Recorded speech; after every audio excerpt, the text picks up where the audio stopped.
I want to keep this video as short as possible, so let's just go ahead and get right into it.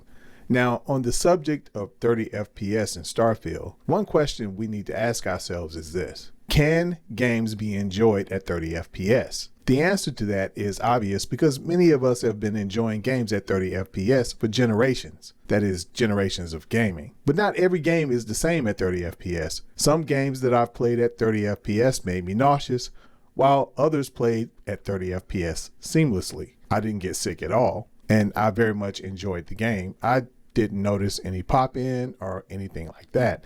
If you've listened to my videos of recent, you will know that I played God of War Ragnarok on the PlayStation 4, originally just to see how it would play. I was just really curious. Well, it played so well on the PlayStation 4 that I actually ended up finishing the game on the PlayStation 4. For many years, developers have been able to get their games to run at 60 FPS, but the issue is getting games to run at a stable 60 FPS. But if it's a 60 or nothing mentality that you have, why stop at 60? Why not 120 FPS? Many times the question isn't whether a game can run at 60 FPS, but the question is whether it can be enjoyed at 60 FPS. From a business perspective, you don't want gamers returning your game because it runs like crap. But for a better understanding of why Starfield is probably more enjoyable at 30 FPS on the console, we'll take a look at what Digital Foundry has to say. But first, I'd like to make one small observation. IGN's Ryan McCaffrey actually played 1 hour of Starfield on the Xbox Series X, and after playing it, he still stands as one of the people defending the developer's decision to lock the game at 30 FPS. I could be wrong, but I think this is an indication that he enjoyed what he played, at least technically. He couldn't really get into the other elements that would make a great game, but he basically said that of what he played, he was very impressed. Again, he played on an Xbox Series X at 30 FPS, and he was even saying that the game was beautiful, so it's going to look good. So I'm guessing that this is going to be a seamless experience. Now, we won't know for sure until the game comes out. I'm going to play on both the PC and the Xbox Series X. On the Xbox Series X, that experience is going to be very action intensive because I'm going to be a total douchebag on purpose. I'm going to go around robbing everyone that I can. I'm going to build basically a robbing crew. That's what my crew is going to be. We're going to be a criminal enterprise. So I'm really interested in seeing what's going to happen if you play the game from that perspective. But anyway, let's go ahead and listen to a few points that they made on Digital Foundry, and then we'll come back. But we've also seen this discussion of like, well, DF, why is it okay for a game like Starfield to be 30 frames per second, but then another game you might cover you would expect to be 60? And I think this is part of the conversation that's often lost. And it's somewhat of a nuanced topic because the frame rate of a game I've always maintained, an actual design decision. Hardware going back to the 80s has no problem executing games at 60 frames per second, right? Like that's always been the case. It all comes down to what the developer's trying to do, basically the maximum frame rate they can achieve their vision with. Starfield is a very large scale, open universe game, I guess you could call it. Yeah. That is designed for object permanence and just managing so many different interlocking systems to create this like wholly immersive experience. And we've seen this stuff in their prior games as well, but obviously it's been expanded. And I want to bring up what Todd Howard said specifically here to mention why a 30 FPS cap. And I agree with everything John said. I think the game design decision here is what makes this 30 FPS.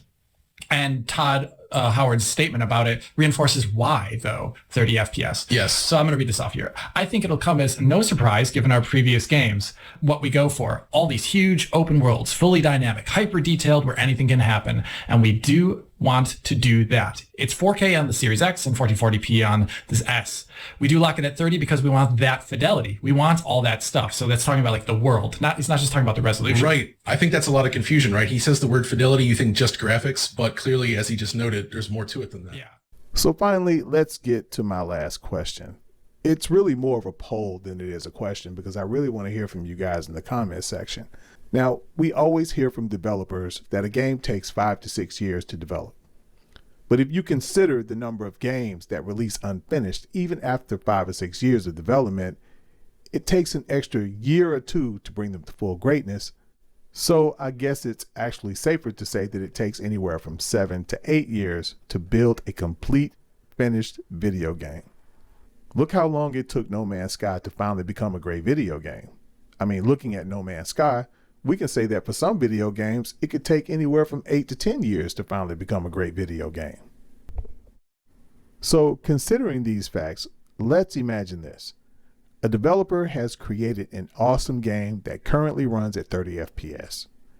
He hasn't yet released the game, but he has a 1-hour demo that he puts out on all platforms.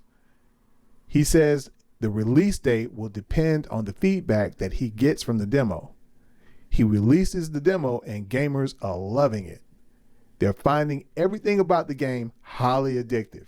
It's one of those games they find themselves thinking about at work.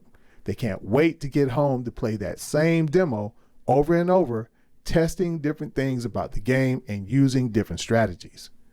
As a result of the positive feedback, he takes a poll asking players would they like him to release the game, the full game, now, or would they be willing to wait another 2 or 3 years more for him to finish the game and optimize it to run at 60 FPS. How do you think most gamers would vote?